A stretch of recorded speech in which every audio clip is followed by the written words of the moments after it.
Når du som leder eller ejer eller bestyrelsesmedlem i en virksomhed sidder og tænker, hvordan er det lige, jeg skal forholde mig til CSR og bæredygtighed, så skulle du stille dig selv spørgsmålet, hvordan kan jeg gøre min virksomhed bedre?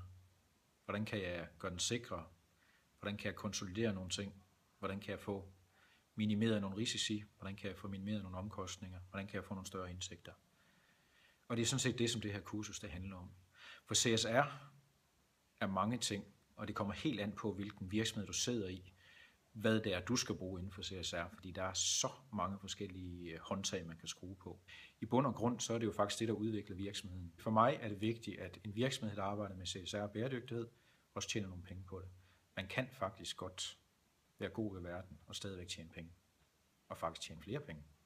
Og det er det, der er min mission. Min baggrund for at tilbyde det her kursus som sustainer sammen med Relationsfabrikken er mangeårig arbejde i danske virksomheder på strategisk niveau, blandt andet TDC og DSV Transport.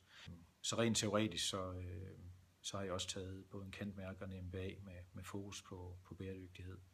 Så i dag der hjælper jeg alle mine kunder med at udvikle sig strategisk via bæredygtighed og CSR. Vi går ind og giver dig nogle værktøjer, som helt konkret viser, hvordan du kan inddrage hele din organisation. Gennem hele forløbet vil vi have nogle skabeloner, nogle templates, som du skal bruge. Så det er egentlig bare at udfylde dem, og de vil så til sidst give dig et slutresultat, som du kan bruge hjemme i din egen virksomhed og arbejde videre med i din egen virksomhed.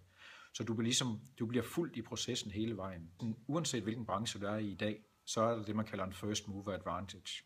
Det er meget få brancher, hvor du ikke kan gå ind for ganske få midler og brande dig selv som en bæredygtig virksomhed og faktisk få et større salg.